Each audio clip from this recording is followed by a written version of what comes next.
Welcome back to the channel, everyone. And today we'll be watching another Lost in the Pond. And I love how we can get some perfect pause points for this guy at the very beginning with his face. They're just great. It's way better than my dumb face. Anyway, this is British Expat, American phrases that drive him nuts. All right, let's get right into it. Me for another episode of Lost in the Pond this week, and this week I'm going to be talking about all of the sort of Midwestern / American phrases that annoy me. Here's one that really just rubs my bones the wrong way. Rubs your bones, huh? Should have thought that phrase through. Yeah, that one bugs me. The word addicting. I don't know why, but that really hurts me when I hear it. It's just sort of what? You need to explain the context, because a lot. I was like, addicting. How's that a phrase that really? Because I mean, maybe People like myself, before you said that, thought, or still do think, that addicting would be a word you guys would use in the UK as well. Well, addicting, I'm not sure it's even used in many parts of the US. Is it not? Is it not just a Midwest word? No, addicting. It's a weird word. I mean, it's taking the word addictive and just deciding, yeah, we don't want the IVE part on it. We'll just throw ing on it. Which I mean, is, you can use both creative, words. I'll give you that. And I'm not going to necessarily say it's incorrect. I think language evolution is enormously beneficial to the human I've heard that word so many times over the last 30 years. race. Oh, no. But there are still things that irk me, and that's one of them. I don't like the R word very much, okay, people, and thankfully a lot of you are stopping with it. But yeah, a lot of people, especially on YouTube, aren't using that word anymore because one, it just basically auto demonetizes your channel, not your channel, your video. But that's fair. And what's interesting is a lot of people use it outside of the U.S., like Sweden, for instance, doesn't even. A lot of people in Sweden take it as a. It's not meant the same thing. So, for instance, the Click, who's another big YouTuber, they got into trouble for using that word because it doesn't mean the same context as it does in the U.S. So, and apparently in Europe. So, or not Europe, in the UK. So, that's fair. It's offensive, or it's offensive where I come from. It's offensive for a lot of people in a lot of places. That way. What R word? What R word? It rhymes with retarded, which isn't a word. I mean, it might be a word somewhere. Yeah, no, I know what he means by that, and a lot of people still say it, and a lot of people don't care. But you know, when you're online, though, you kind of got to be more careful because whatever you say is recorded forever. I don't mind y'all, as in, hey y'all, you coming out? You know, but when people say, right, but when you hear who all is going, I don't know why that just doesn't work with me. Who all's going? You could just say, yeah, if you say it who'll, I'll be like, yeah, that's kind of annoying. Who all's coming? Yeah, I've heard that a lot. hey, who is going? You don't have to say who all is. Are you coming with? Yes, we do. You coming? Yeah, there you do shorten it. Are you coming with us? No, I'll stick in my own corner with my own English, thank you. Well, where is it at? Yeah, prepositions at the end of words. We do it all the time. At the end of sentences. Yeah, at the end of sentences, rather. I'm an English teacher and I do it. Well, and I'm not opposed to that. To do it. I'm not opposed to. Yeah, I grew up always saying who all's coming. Who else coming? Yeah. Oh man, my wife always y'all. Prepositions at the end of sentences. I think the law against it is somewhat archaic, but in that sense, it is a bit redundant. You all right? You look like. Oh, I should say at this point, my wife was in hospital tonight because she fell off a. Wait. So you're like, I gotta get home. I gotta get home to record. So you need to come home quick. Desk at work. So that's what I have to live with. Wait, because she fell off a desk at work. She fell off a desk. Okay. Why were you standing on a desk? So that's what I have to live with. I don't know what it is. I really can't stand the phrase up and atom. Sorry. I don't know. I can't stand the phrase "pull yourself up by your bootstraps" because that is a physical impossibility. I don't know what's wrong with the people who say it now, but it used to mean that you literally couldn't pull your own self up by your bootstraps, and you needed you needed help from other people. Now it's used in the exact opposite connotation. I don't know why. It's not like it's an egregiously mean phrase or anything like that. It just, when it's said, it just sounds really corny. Up and at 'em, right? I guess it depends on It's where silly. you're from.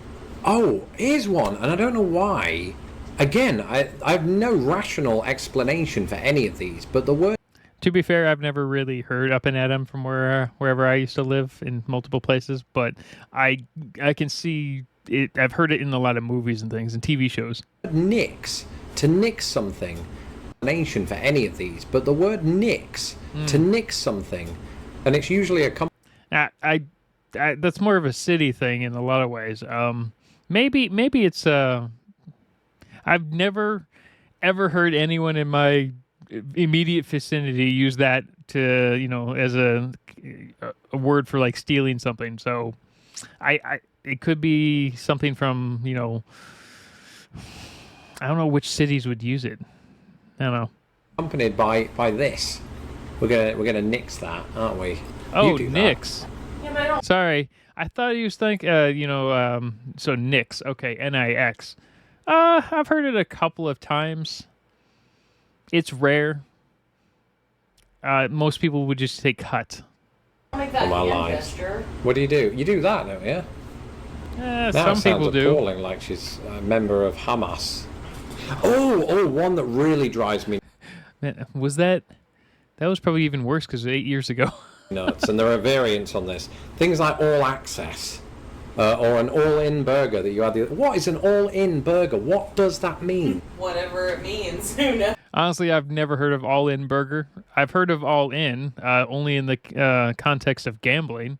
So the only thing that makes sense in this case is it's a specific restaurant that has an all-in, like an everything burger. Folks. It's stupid. I mean, it's not like you literally have everything on that burger. No, it means actually. I do know the answer. to It this means because I a thought lot it of was a dumb everything idea. on the Yeah. burger. So you have ketchup, mustard, and pickles baked into the patty, which Oh. is dumb. That's horrible. Oh, okay. I guess, yeah, there are patties that are like that, especially ones with the liquid cheese on the center. That'd be interesting. Because most of that isn't the kind of thing that keeps the taste. Yeah. So But also all access. Hey, you can win VIP passes, all access backstage. What the hell is that? a lie. A VIP pass. That's true. It is a lie. I've definitely heard all access a lot more. I've never actually gotten any sort of all access pass because I never really cared about certain things like that. But yeah, I guess it's a VIP pass. They just take you to the VIP area, which is really just a random place backstage Yeah. where the artist sometimes walks through. Right, and you get Britney's autograph. Not that I've done that, Uh-huh. right? But that's very important for a lot of people.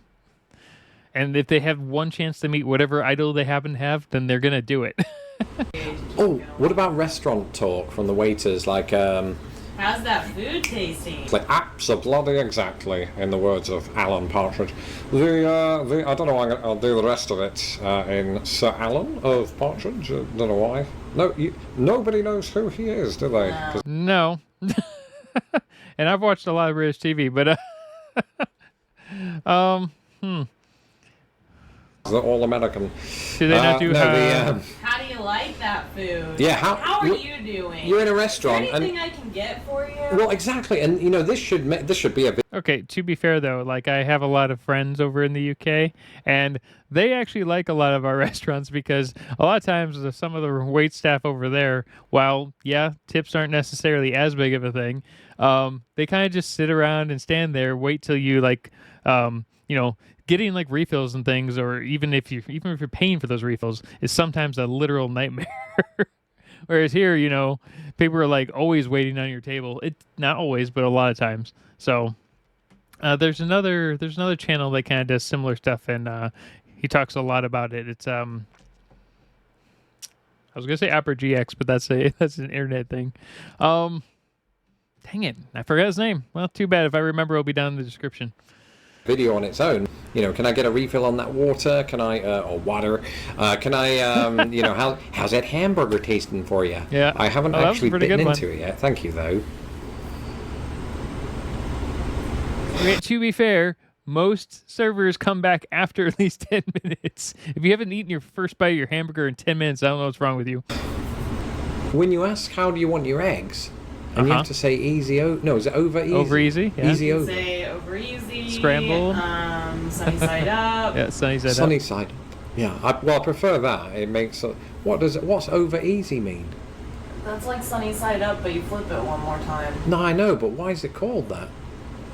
I don't know. That's a good point. Here's one that gets I've me. never I even heard don't of that know one. why, but I it don't just know drives why. me nuts. It's the phrase, there's a lot of buzz. Okay, so as in, there's a lot of buzz about Chris Pratt's Hollywood career right now. And don't get me wrong, I like Chris. That must be a media-only specific thing. So if you're in like a media company, that maybe that's more specific, or you're on work for BuzzFeed for some insane reason. Pratt. I just hate that phrase. I don't know why. It just sounds like, I don't know. It's not used as much. Sounds like a load of bees got together and decided that Chris Pratt was going to be great. As we've established, I don't like the term petting or stroking. Oh, Do we, yeah. Kat? I forgot that was part of this, wasn't it? Exactly. Huh. Yeah, okay. I about half of those I got. Some of them were a little but yeah, that was still pretty funny. Yeah, and it's good to know. I actually learned a few things, so that's a bonus. I'm already learning stuff in this channel, which is great for me. All right, have a good day, everyone.